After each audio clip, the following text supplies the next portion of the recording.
Good evening and welcome to this edition of ECISD Live. My name is Scott Murray and I'm the superintendent of Ector County Independent School District. It's my pleasure to welcome each of you to our show this evening. We have a singular focus tonight, and that is Bond 2022. As many people in our community know, our Board of Trustees during the month of February called for a bond election, and tonight we would like to provide information about that upcoming election and then address any questions that you have. Whether you are watching on Facebook tonight or on Twitter, on LinkedIn or YouTube, you have an opportunity to use the chat feature to submit those questions. So we encourage you throughout tonight's presentation to submit your questions. We'll be answering those questions towards the end of tonight's show. So once again, leverage this opportunity to ask those questions that may be on your mind tonight. All right, so without further ado, we have a presentation that we would like to walk you through that's going to give us or allow us to share our information with you tonight. So that is the presentation, and so I'll kind of walk us through that, and again, use the chat feature to ask any questions that you may have. So ECISD is celebrating our 100th anniversary. In fact, wearing our 100th anniversary shirt right now. In 1921, the governor of the state of Texas signed into law the creation of our school district. And we've changed a lot in those 100 years. We now serve 32,000 students in our district. We have 4,200 employees that serve each of those students that we have each day. We do that in 43 buildings around Ector County. And our students have also changed quite a bit over the years. Now, approximately 60% of our kids live in poverty. 78% of our students are Hispanic, 15% are white, 4% African American, and then 3% of our kids represent other demographic areas. And so again, a very diverse population in our community, and we've certainly grown and changed a lot over the last 100 years. Our Board of Trustees during the 2018-2019 school year established 3 goals for us. These are academic performance goals, and these are the goals that each of the 4,200 employees are held accountable to, and the goals that we hope that our children attain, again, by the year 2024. The first one looks at overall academic success. We would like to transition between 32% of our kids currently achieving grade level standards in all academic areas to 60% of our students either performing at or above grade level in all academic areas. The second goal is a focus on 3rd grade reading, which is an important benchmark grade level in the area of reading for our kids. We'd like to move from 35% to 45% of our kids reading at or above grade level. And finally, our high school kids, college, career, military readiness, the measure that tells us if our kids are ready to be successful in a post-secondary world. We'd like to transition from 65% of our kids being post-secondary ready to 65. So from 56 to 65% of our kids being post-secondary ready. Well, those goals don't happen if our school district remains the same. We have to create change in our organization. And because of that, we developed a strategic plan 2.5 years ago. And that strategic plan was a collection of individuals throughout our community, as well as staff members, got together and talked for many months about the goals and aspirations of our school district and where we wanted to go. And that strategic plan looks at 3 big bodies of work in ECISD. The first is the learning of our students. We have multiple strategies and tactics that we've implemented, a few that we would lift up tonight. Pre-K. We've expanded the investment in early learning in ECISD, and we now have pre-K for 4-year-olds that is a full day program. And then this year, for the first time, we've added pre-K for 3-year-olds, and our 3-year-olds have a half-day program. So we're educating 3 and 4-year-old students currently in ECISD. High-impact tutoring. We have approximately 6,000 students in ECISD that have a private tutor that is provided by the school district. So excited to offer that opportunity for, again, almost 6,000 of our kids. And then additional day school year, we've added some learning time for our students. We've transitioned from a 169-day school year to a 180-day school year. In addition to that, our elementary students have an opportunity to attend school for another 30 days during the summer months, for a total of 210 academic days for our kids. Again, all of that is to help us think differently about the learning of our students. The second part of our strategic plan is focused upon talent. The 4,200 employees of ECISD are thinking differently about our teachers, those that serve our students. We had 356 teacher vacancies just 2.5 years ago. Today we have only 51 vacancies. While that is 51 too many, it is still a significant decrease in the number of vacancies that we had. A part of that has been addressed through strategic staffing, thinking differently about the role of the traditional teacher and how we use them to better serve our students. The teacher incentive allotment is a program through the state of Texas. We're providing a significant amount of additional compensation to some of our most effective teachers at the elementary, middle, and high school level. In fact, next month, we'll be announcing the 119 teachers that have received the teacher incentive allotment this year in ECISD. Then you also see on the slide before you the National Board for Professional Teaching Standards. It is the gold standard of teacher certification in the United States. Thanks to a very generous grant of $2 million from the Permian Strategic Partnership, we're able to take hundreds of our ECISD teachers through that national board process so that they can ultimately become certified and then more effectively serve the students in ECISD. And finally, the foundational excellence portion of our strategic plan is all about building a solid foundation for our students so that they can have fantastic learning experiences. We've recognized through the pandemic that approximately 39% of our students either didn't have internet access in their home or have marginalized internet access. So we've done a lot of work, including partnering with SpaceX to bring high-speed, affordable broadband to everyone living throughout Ector County, a big body of work that we're doing now in partnership with our city, our county, and other individuals, other leaders within our community, again, through the Connector Task Force to bring high-speed broadband to every family in our community. Mobile devices, we currently provide devices for every child, pre-K through 12th grade in ECISD. And then one of the most important foundational pieces is sustenance, food. Our children, if they do not eat in the morning, is very difficult for a child to learn without food. So we now provide free breakfast and lunch for every single child in ECISD, and very glad to be able to do that to meet the needs of our kids. We've also begun to see some early success. So we've had some early wins created by the changes that we've experienced. Our level of kindergarten readiness has increased by 13%.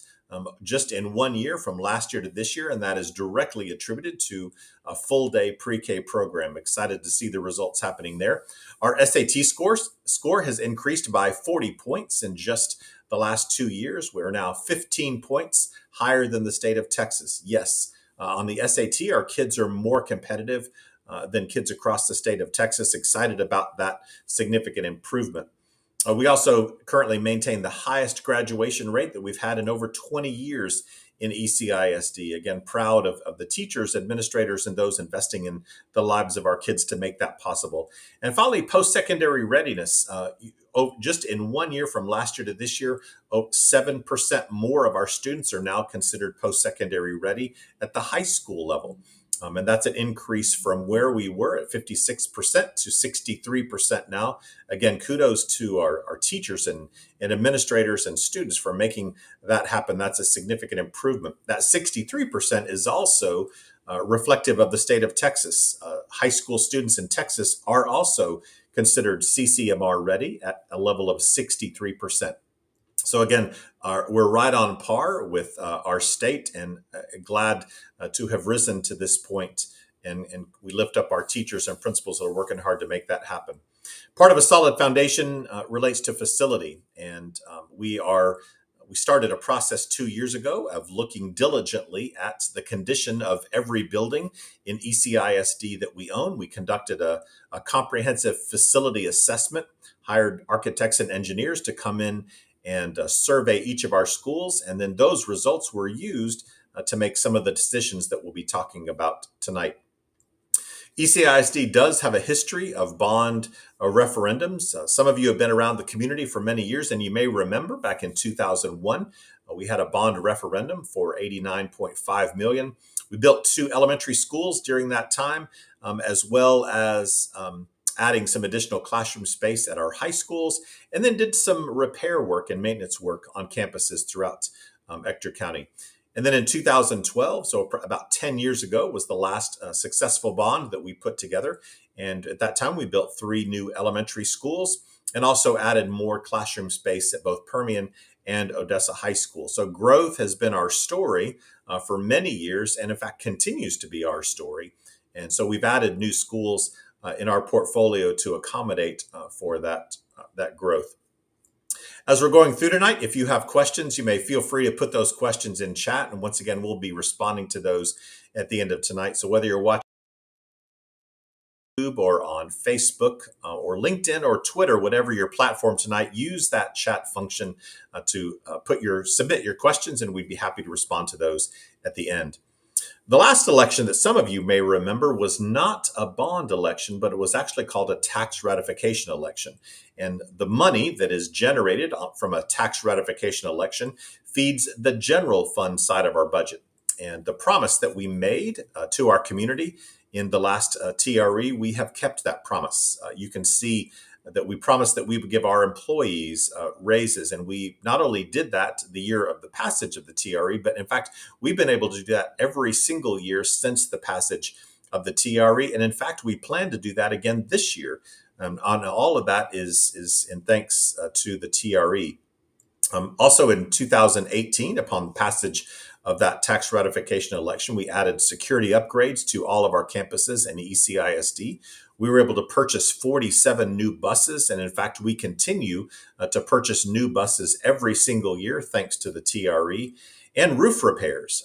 We had significant hail damage as a community in 2016 and 17, and so the TRE has allowed us to fund the repair and replacement of the roofs on 27 campuses around ECISD. So that TRE has certainly been of great benefit to Ector County Independent School District and continues to be of great benefit. And so we are very grateful to our community for making that possible. The topic tonight is the bond, and so we'll kind of move to that portion. We had a bond committee that came together, and this was a collection of 61 individuals representing staff members as well as a variety of community members. They coalesced around a set of recommendations to our Board of Trustees, and their proposal was that we have 2 propositions, an A and a B, and that we keep that total dollar amount under $400 million, which we're doing, and that we have an election during the month of May. And so in just 2 weeks, that election will take place. So what's in Proposition A and B? So Proposition A specifically contains 3 items. The first item you see on your screen, it is the maintenance and life cycle repair for school buildings throughout ECISD. You can see by the chart that we have that 31 of our schools are over 61 years of age or older. That's a lot of age and experience, if you will, that many of our schools now possess. And as our buildings age, they need more and more maintenance. And in fact, many of their parts and pieces, if you will, need to be replaced. They are simply worn out. Those include mechanical systems such as HVAC, plumbing systems, electrical systems, fire and life safety systems. These are the type of things that are important to keep a school functioning, but they have a life cycle. And when that life cycle expires, those systems must be replaced. And so this $130 million will allow us to replace those items in many schools throughout ECISD. The second part of Proposition A is the construction of a new career and technical education facility. It'll be a standalone facility. We're currently searching for about 40 acres of property to build this facility upon. We'll be sharing this space with Odessa College. They've been a great partner for us for many years, and Because of this partnership, our students that will attend the new CTE facility will have a chance to earn dual credit. In other words, they'll be earning high school credit and college credit at exactly the same time. And so we're excited about that opportunity for our kids. Certainly, from a parent perspective, you'll be able to save some dollars. College will be free, if you will, because they'll be taking those courses in high school. We'll be offering a variety of programs. We'll take some of our existing programs that are currently located in some of our aging facilities around ECISD and putting all of those programs in this new facility. It will operate as a hybrid model, and that means that we'll have approximately 400 students that will attend school there all day long. So it will actually be their high school. But the vast majority of kids, several thousand kids, will transition in and out of there each day.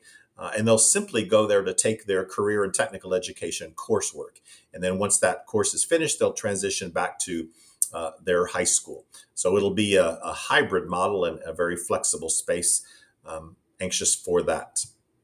And then the third opportunity that's within Proposition A is an investment in technology. We'll be upgrading the technical equipment that is currently located in every single classroom in ECISD. So once again, this item will touch every classroom throughout our school system. And then we transition to Proposition B, which is the second opportunity that voters will have. Proposition B has a single item, and that is the construction of a new high school in ECISD. This will be a comprehensive high school added to the portfolio of high schools that we currently have. And we have 5 high schools in ECISD. 3 of them are small high schools, OCA, OC Techs, and New Tech High School. Those 3 serve approximately 400 students each, and they have reached their capacity. Our 2 large comprehensive high schools, Odessa High School and Permian High School, serve close to 4,000 students each, which is well beyond the capacity of which they were designed. And so this third high school will be able to pull students and offer some relief to both Odessa High School and Permian High School. Again, we'll serve about between 2,500 and 2,800 students in this complex. It will be located at the corner of Yukon Road and Faudree Road. In 2015, the Board of Trustees purchased a 100-acre plot of land in that area. 100 acres is approximately the amount of acreage that you need to build a new comprehensive high school. And so we'll have plenty of room on that property to house all of the students that will be attending school in that space. Again, as we go through tonight, if you have questions, feel free to submit those questions in the chat area. We'll be happy to address those questions at the end of tonight's show. So once again, whether you're watching on Facebook, LinkedIn, Twitter, or YouTube, you may use the chat feature to submit those questions. One of the features that was very popular during the tax ratification election was a group of individuals, a group of community members that were selected to oversee the implementation of the tax ratification election, and they were called the TRE Oversight Committee. They met with district leadership, including the superintendent, once a quarter, and we provided an update to them on the work of the tax ratification election. We're going to continue that same concept, and we will create this summer a bond oversight committee. This will be a group of citizens within our community that will oversee the implementation of the bond proposal. And so all of the items that are contained within the bond, this committee will ensure that if the district said it was going to build a new high school, we will provide evidence that we are indeed building a new high school. And so we want to make, this will be that promises made, promises kept committee, if you will, to make sure that the items, again, that we're promising we will build, we actually do that. And so we'll appoint that committee this summer. Our Board of Trustees will actually oversee that committee. Other information about the bond, it does have a tax impact. You can see on the screen that the tax increase would be approximately 15 cents, and that equates to about $12 per month if your home value is of $100,000. So for every $100,000 in value of your home, it would be approximately $12 per month. Those folks within our community that have reached the age of 65 and older your taxes based upon law in the state of Texas are frozen. And so you will not see an increase in your tax rate, nor will you see an increase in the amount of money that you pay each year for taxes. So once again, those 65 and older will not see an impact of this bond referendum in your annual taxes. And then a homestead exemption. One of the nice things that our Board of Trustees does for members of our community that do own a home is they provide a 20% homestead exemption. This is allowed by Texas law, and it is not a requirement. Not every school district in the state of Texas has to provide a homestead exemption. In fact, most school districts choose not to provide a homestead exemption of 20%. But our board many years ago made that decision, and our community members continue to benefit because of the decision of the Board of Trustees. So we collect money as an organization, and the money that we collect comes from either a tax ratification election or it comes from a bond. And those two pots of money don't mix together. They are separate. In fact, in 2018, once again, we held a TRE, and the tax ratification election money moves into our maintenance and operations side. So you can see on the screen that all of the funding from the TRE goes into that bucket. The vast majority of those dollars, approximately 87% of the money, is used for compensation. That is to pay the staff members, the 4,200 staff members that we have. The remaining 13% purchase things such as supplies and materials. It pays our utility bills, pays the fuel that is used to operate our buses, etc. Those are the types of things that money provides. It also provides for ongoing maintenance efforts in our schools. And so as much as you would have someone come in and provide an annual servicing of your air conditioning system, we do the same thing as a school district. Those regular maintenance procedures, we have funding through our maintenance and operation to provide for those as well. The other side of the pot of money for us is the interest and sinking fund. It is the bond fund or the debt side of our funding, and that is when we have a bond referendum, all of those dollars flow into this particular pot. Primarily, it is used for capital expenditures, the construction of a new school, the purchase of property, big investments that we make, those capital expenditures. And so when that air conditioning unit wears out and needs to be replaced, this is the pot of money that does that replacement. It will replace plumbing systems, electrical systems. And so the very expensive mechanical replacements that must occur in a school district or in a specific school over time, all of those dollars flow from the interest and seeking funds, the debt side of our budget. How does our tax rate compare with other school districts? This slide shows you that information. Each of the bars that you see on this slide represent a school district. And these are school districts in Texas that are similar in size to our school district. And we're looking at just bond dollars right now, and the amount of tax that is portioned to or proportioned to school districts. And so you can see that the Hayes CISD on the far left side of this bar, their tax rate is right at 49 cents. The state maximum in Texas is 50 cents, so 0.5 is the highest tax rate. Ector County ISD is the orange bar that you see, and you can see that our tax rate is currently 12 cents, which is much lower if you can see from the other schools. In fact, when we add this 15 cents to the 12 cents we already have, we will still be lower. We'll still have a lower tax rate than the district that is closest to us. So our tax rate is significantly lower than school districts across the state of Texas, once again, that are similar in size to ECISD. How do we manage our money? This is a great slide that kind of tells that story. You may or may not know, but every year Ector County ISD has to have a financial audit. We have had clean audits for many years, and so we continue that tradition even today.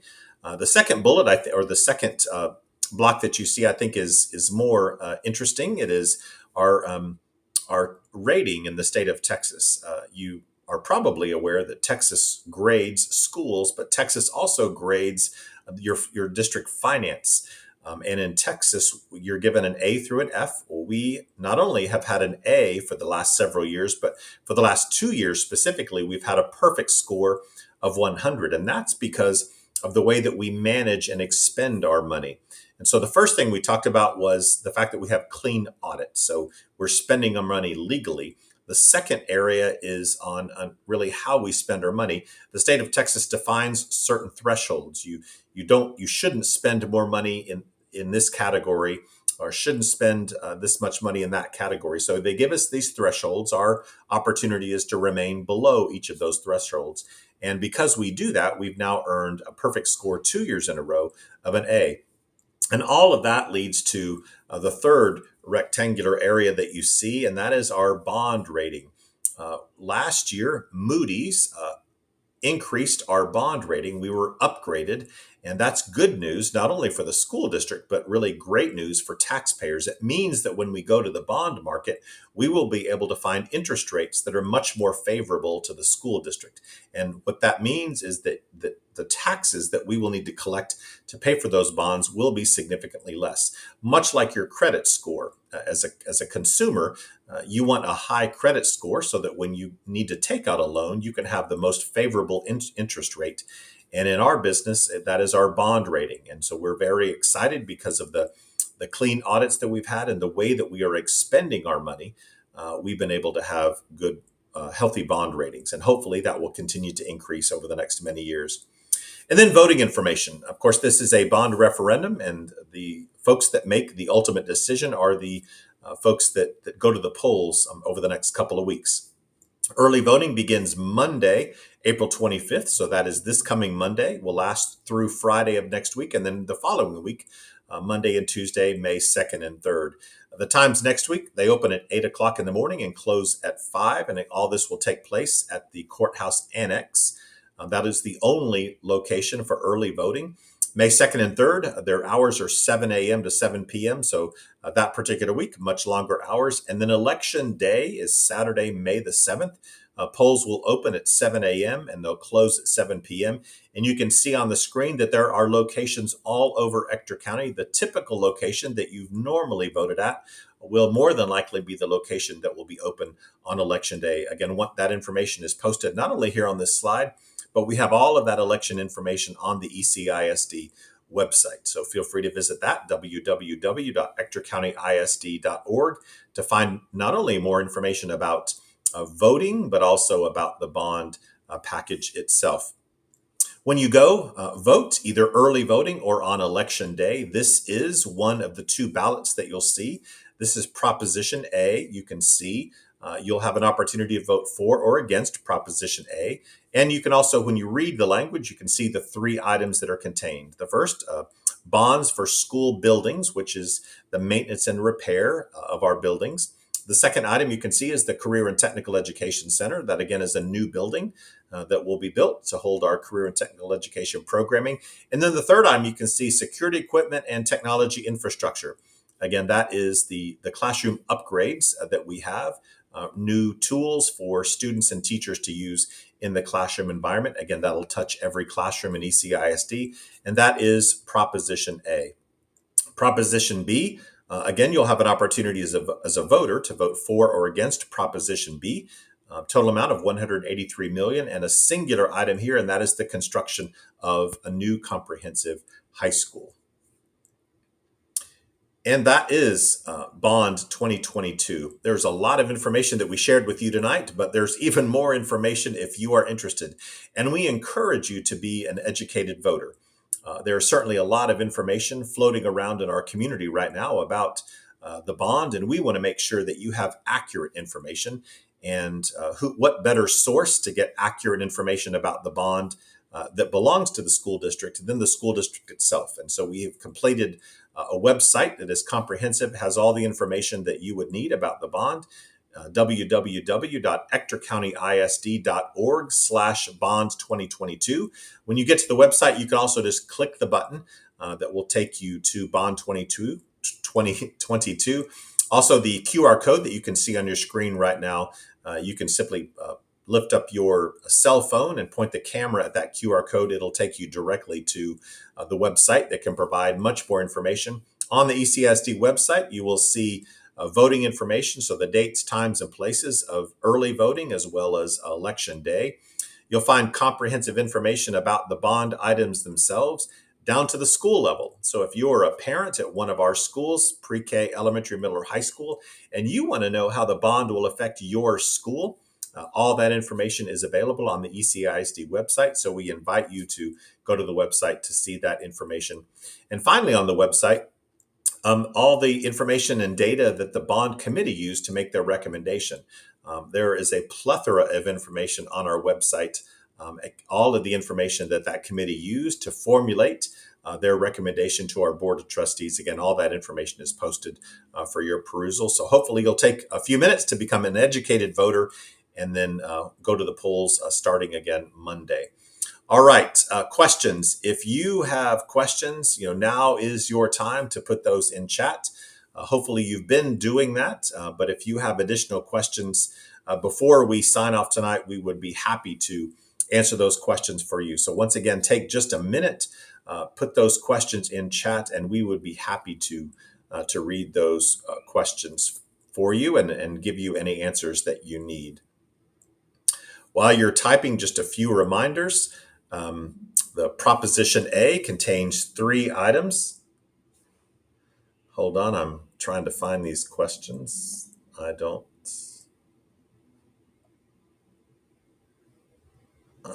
I'm not seeing any questions. So those people that are, I'm not seeing any. So might need to come through for text to me. Yeah.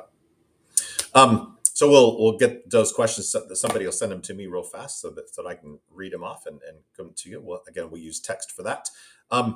But remember, Proposition A, 3 items in Proposition A: the construction of a new career and technical education facility, the maintenance and repair, life cycle repairs for schools throughout ECISD, and then the technology investment in upgrading our classrooms. And then Proposition B, of course, is the construction of a new high school.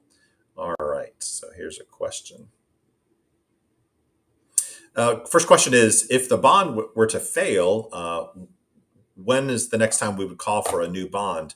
That would be in November, which is pretty quick. So if the bond for some reason didn't pass in May, the next election cycle would be in the month of November. And it would probably look a little bit different because prices for these items would certainly be different in the month of November, but that would be the next bond election time. A question: if the bond were to fail, would portables have to be bought? And then how would they be paid for? So one question, yes. We are a growing school district and we have to make sure that our kids are in buildings. The bond committee itself recommended that we build 2 new high schools and that we build 2 new middle schools and reconstruct 2 and then multiple elementaries. We simply don't have the money to do that. Our community was really clear that the total amount should be below $400 million. And the board, as well as the bond committee itself, really focused on a mantra of worst is first. And the worst overcrowding condition that we have, one that we simply do not have additional facilities to address, is at the high school level. And so that is what would happen. We actually we would not be able to add more portables to either Permian or Odessa High School. Those campuses are full. We would have to consider other alternatives. We currently have 38 teachers between both Permian and Odessa High School that are floating teachers. And so every new teacher that we hire at both Permian and Odessa, those teachers float. In other words, they do not have classrooms. They have a cart. And so when they arrive at school in the morning, they get their cart and they move their cart around campus until they find that empty location. And that's where they have their class for the day. And so we would not be able to add portables at either Permian or Odessa High School. There's no room.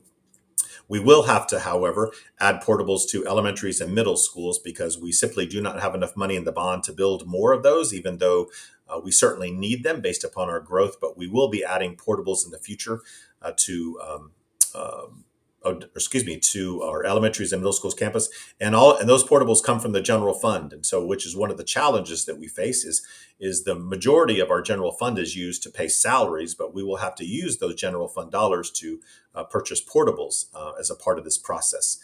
Portables are not a part of the bond referendum, and so all of those purchases would be made out of the general fund, which will limit the other opportunities that we have in ECISD. All right. Still looking for questions. Once again, if you have questions, feel free to submit those. And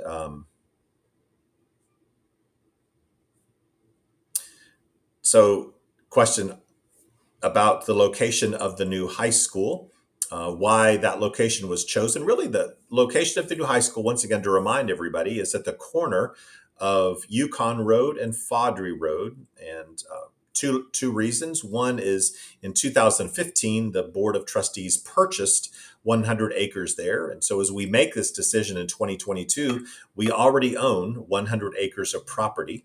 And that is enough property to build a comprehensive high school.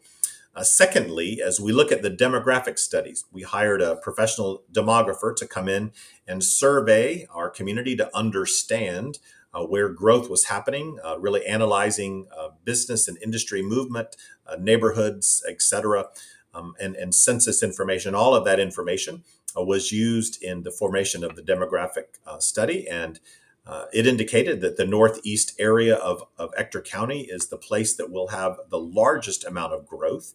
And so as a school district, you want to build schools in places where children are growing, where population is becoming more dense. And so that is the northeast corner of our community. However, you may have heard me say earlier that the bond committee recommended 2 high schools. The reason for that is because the southwest corner of Ector County is another area that is also growing. It's not growing as fast as the Northeast, and so that's why the Northeast is the location of the new high school. But when we come back with a bond in the future and there is a high school in it, it certainly has to address the growth that is happening in other parts of our community. But again, we owned the property already, and it happens to be in the location of where we have the greatest amount of growth in our community. All right, other questions that folks had. Again, submit those questions in chat. We'd be happy to answer those.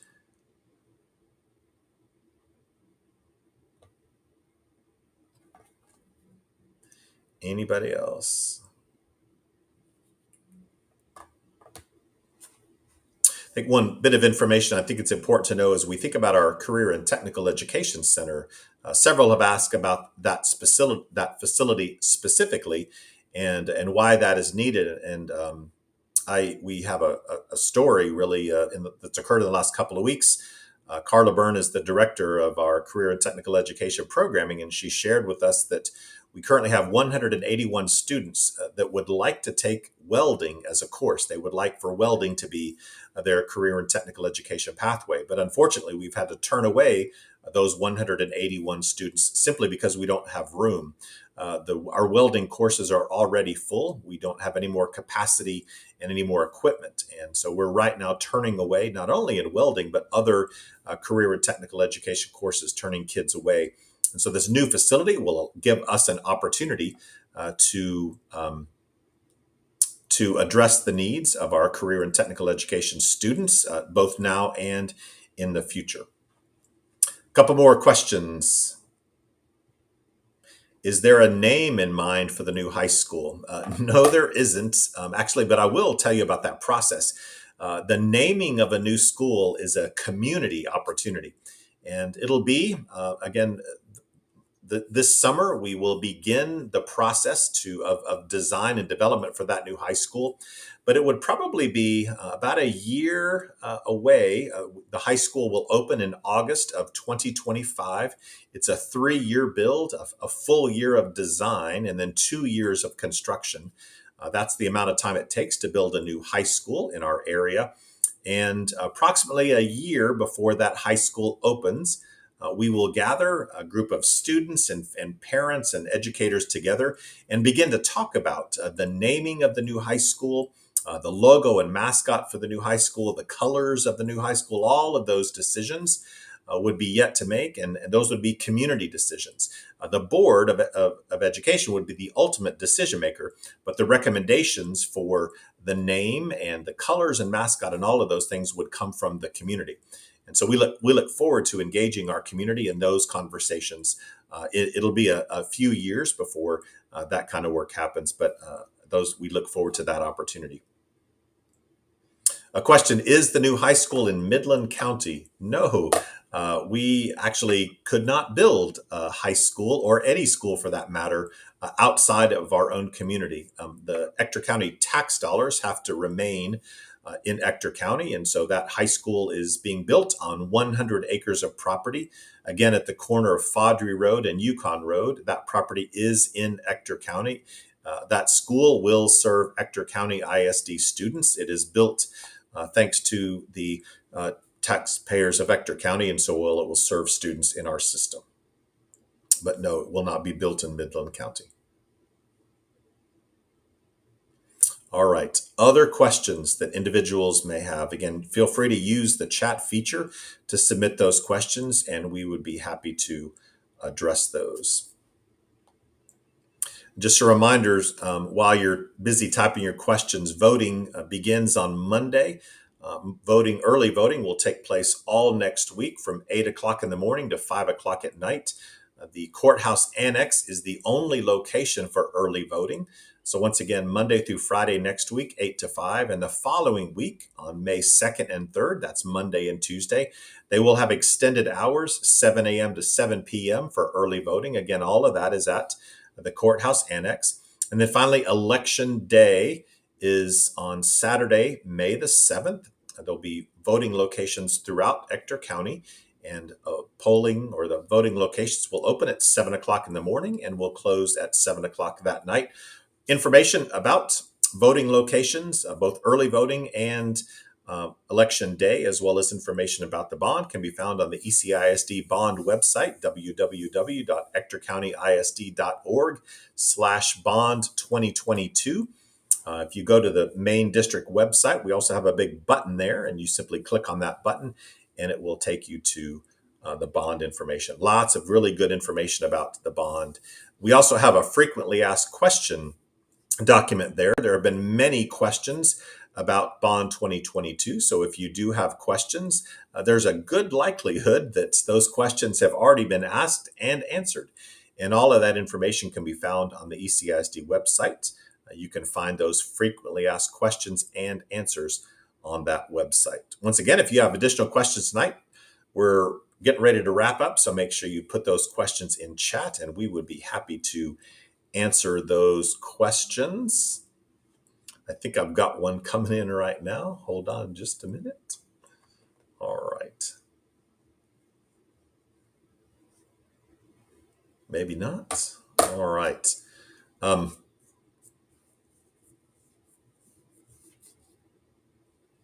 Yeah, so, all right. Do Midland County people pay ECISD to attend school? That's an interesting question. We actually have, it is allowable for a school district to bring students in from other school districts. That's a pretty common thing. And many times it's the location in which people live. Some people might live close to another school district's boundary or border, and so they ask if they permission. So yes, we have kids from Midland and other counties as well that attend school in Ector County. In the state of Texas, the dollars follow the kid. So specifically in ECISD, if a student from Midland ISD chooses to come to an ECISD school, first and foremost, we have to have a vacancy. We do not have kids from other communities that attend a school in which there is no vacancy. There has to be room at that particular school in order for kids to attend. And second, if there is room, then the money that Midland ISD would receive for that student transitions to Ector County ISD. And so in our district, it's about $9,200, $9,300 to educate a child. So we simply bill the state of Texas for that particular student, and then that money comes to ECISD. And so that is how it works. It works the same thing in reverse. We do have Ector County ISD students that attend school in Midland County. So Midland ISD bills the state of Texas for that student, and then Texas sends the money to Midland County. So we don't keep those dollars, they don't keep our money, and we don't keep their money, but we are fully funded for every student from out of the district that attends our school district. And those dollars are provided by the state of Texas, which ultimately are the tax dollars that that family, if you will, would have paid in their own community for that child. So there's no cost to us to educate kids from other communities, as those monies come with them.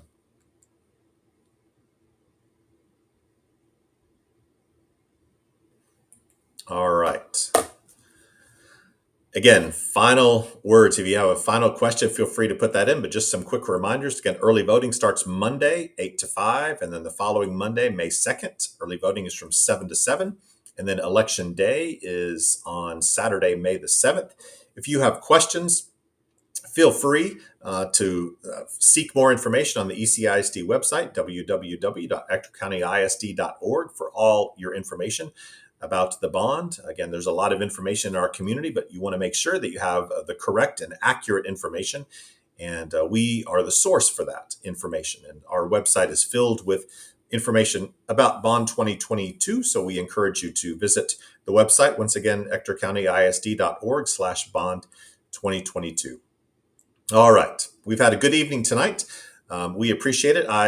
While I can't encourage you or sway you in one way or another, what I can encourage all of you to do tonight is to vote.